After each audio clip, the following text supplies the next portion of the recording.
എല്ലാവർക്കും വിനീത നമസ്കാരം. ശ്രീമദ് ഭാഗവതം ദശമസ്കന്ധം അധ്യായം 38 ശ്ലോകം 17, 18, 19, 20, 21 5 ശ്ലോകങ്ങള് ഇന്ന് നമുക്ക് നോക്കാം. അക്രൂരന്റെ ആ മനോവ്യാപാരങ്ങൾ തുടരുന്നു. ആ ഭഗവാന്റെ പാദം ഞാൻ സ്പർശിക്കും. ആ ഭഗവാന്റെ ആ തൃക്കരങ്ങള് എന്റെ ശിരസിലങ്ങനെ അർപ്പിക്കും. ആ ഭഗവാനെ ഞാൻ കാണും. അപ്പോഴേക്കും ഓർക്കും, ഇനി കാണാൻ പറ്റില്ലേ, ഈശ്വര കംസന്റെ ദൂതനല്ലേ ഞാൻ, ഭഗവാനെ എന്നെ ശത്രുവാണെന്ന് സങ്കല്പിക്കോ എന്ന് വിചാരിച്ചിട്ട് എന്നെ തടുക്കുമോ? അപ്പോഴോ അങ്ങനെയുള്ള ചിന്തയും വരെയാണ്. അപ്പൊ അതുണ്ടാവില്ല. ഭഗവാനല്ലേ, സർവാന്തര്യാമിയായിട്ടുള്ള ഭഗവാന് ഓരോരുത്തരുടെയും മനോവ്യാപാരങ്ങളെല്ലാം അറിയാലോ. അങ്ങനെയൊന്നും വിചാരിക്കില്ല. ഇങ്ങനെ ഓരോന്നും ചിന്തിച്ച് തേരില ഓടിക്കുന്നതിലൊന്നും അല്ല ശ്രദ്ധ. തേരങ്ങനെ പോകുന്നുണ്ട്. അക്രൂരന്റെ ആ മനോവ്യാപാരങ്ങള് വർണ്ണന തുടരണം. കോമളം പൂജയൻ വേണം ശ്യാമളോയം കുമാരക വേദവേദ്യം പരം ബ്രഹ്മ ഭാസതാം പുരതോ മമ. ഓം നമോ ഭഗവതേ വാസുദേവായ. ഓം നമോ ഭഗവതേ വാസുദേവായ. ഓം നമോ ഭഗവതേ വാസുദേവായ. ശ്ലോകം 17.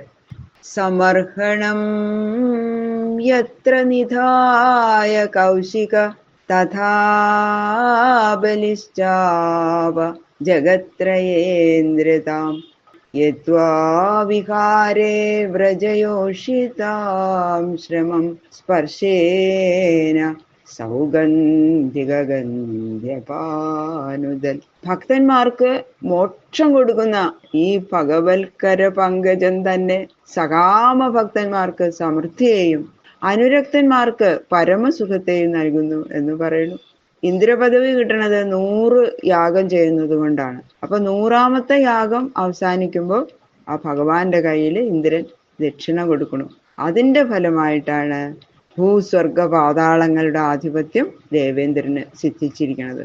വാമനമൂർത്തിയുടെ ആ കാലുകൊണ്ട് 3 അടി മണ്ണ് അളന്നെടുക്കാൻ സമ്മതിച്ച മഹാബലി തൽക്ഷണം ഭഗവാന്റെ കയ്യിൽ ഉദകം ദാനം ചെയ്തു. അതിന്റെ ഫലമായിട്ട് ഇനിയത്തെ മന്വന്തരത്തിൽ മഹാബലി ഇന്ദ്രനായി ഭവിക്കും. ഇങ്ങനെ എന്ന് ഭഗവാൻ അനുഗ്രഹിച്ചു, ഇന്ദ്രനായിട്ട് ഭവിക്കുന്ന.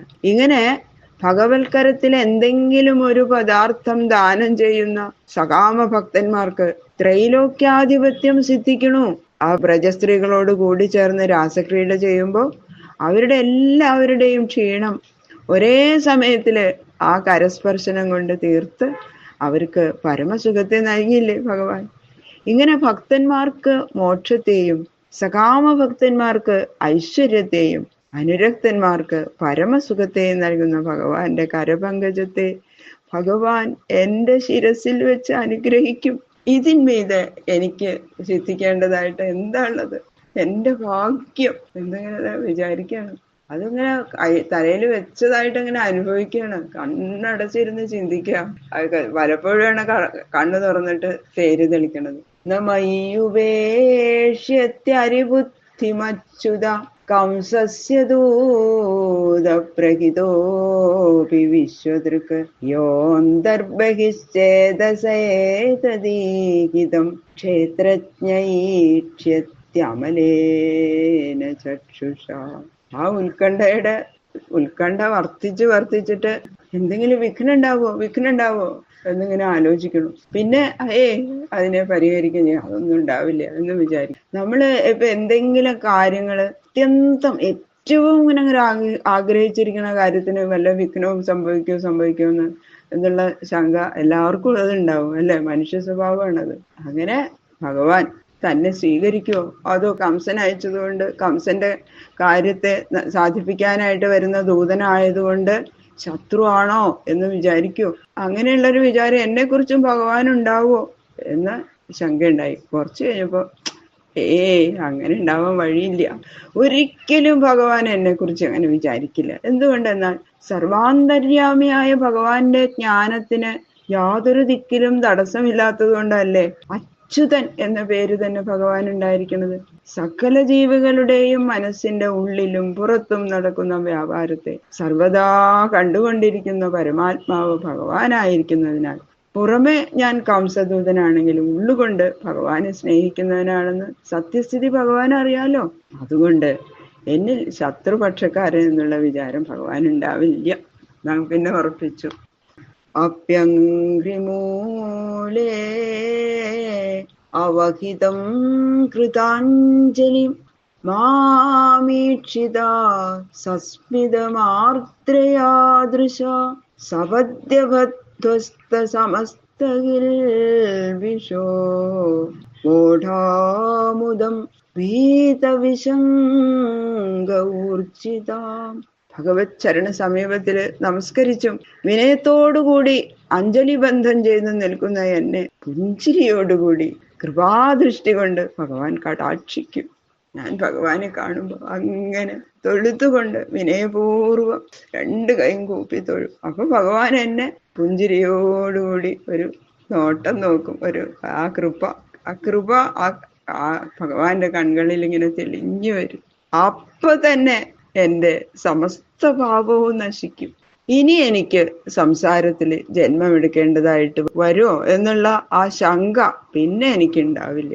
ഉറപ്പ് വിചാരിക്കണം ക്രൂരൻ. പുനർജന്മത്തെ നൽകാനുള്ള ആ ദുരിതം ഭഗവത് കടാക്ഷത്താൽ നശിച്ചു പോയത് കൊണ്ട് ഇനി ജന്മം ഉണ്ടാകില്ല എന്നുള്ള ഉറപ്പോടുകൂടി ഞാൻ അപാരമായ സന്തോഷം അനുഭവിക്കും.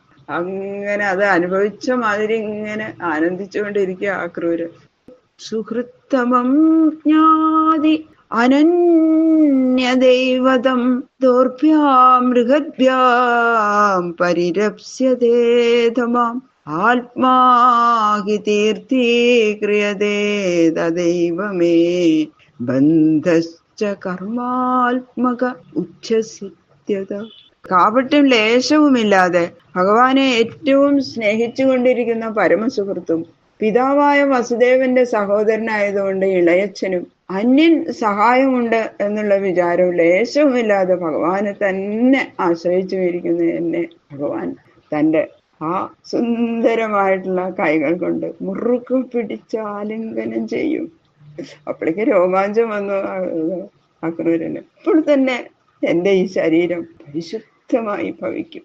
പുനർജന്മത്തിന് ഹേതുഭൂതമായ ആ കർമ്മബന്ധം ഈ ശരീരത്തോടുകൂടി അവസാനിക്കുകയും ചെയ്യും. ലബ്ധാംഗസംഗം പ്രണതം കൃതാഞ്ജലിം മാം വക്ഷ്യതേ അക്രൂര തദേത്യുരുശ്രവാ തദാ വയം ജന്മഭൃതോ മഹീയസ നൈവാദൃതോയോ തിഗമുഷ്യ ജന്മത. ഭഗവാന്റെ ആ ദിവ്യദേഹത്തോട് എൻ്റെ ശരീരത്തിന് സംബന്ധം സിദ്ധിച്ച് സന്തോഷ ഭക്തി ബഹുമാനങ്ങളെ പ്രകാശിപ്പിക്കാനായി പാദകമലത്തിൽ ഞാൻ നമസ്കരിക്കും. അങ്ങനെ നമസ്കരിച്ച് എഴുന്നേറ്റ് ശിരസിൽ കൈകൾ കൂപ്പിക്കൊണ്ട് ഭഗവാന്റെ സമീപത്ത് തന്നെ നിൽക്കും. ഭക്തവത്സലനായ ആ കൃപാനദി അപ്പോൾ ഹേ അക്രൂര, ഹേ താത എന്നിങ്ങനെ പറഞ്ഞുകൊണ്ട് എന്നോട് സംഭാഷണം ചെയ്യും. തൽക്ഷണം എന്റെയും എൻ്റെ കുടുംബത്തിൽ ജനിച്ച മറ്റുള്ളവരുടെയും ജന്മം സഫലമായി ഭവിക്കും. എല്ലാവർക്കും വന്ധ്യനായിരിക്കുന്ന മഹാപുരുഷനായ ഭഗവാന്റെ കാരുണ്യം ആർക്ക് സിദ്ധിക്കാൻ ഇടവരുന്നില്ലയോ അവന്റെ ജന്മം വ്യർത്ഥം തന്നെ.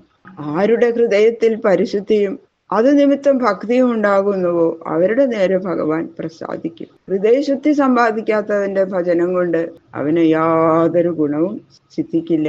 അപ്പൊ അതുകൊണ്ട് അവന്റെ ജന്മം മാതൃപിതൃ ബാന്ധവന്മാരെ ക്ലേശിപ്പിക്കുന്നതിന് മാത്രം ആയിട്ട് ഭവിക്കും. അതുകൊണ്ട് ആ ജന്മം നിന്ദിക്കത്തക്കതാണ് എന്നാണ് അക്രൂരൻ പറഞ്ഞതിന്റെ സാരം. ബാക്കിയുള്ള ശ്ലോകങ്ങൾ നാളെ നോക്കാം. സർവത്ര ഗോവിന്ദനാമ സങ്കീർത്തനം ഗോവിന്ദ ഗോവിന്ദ ഗോവിന്ദ.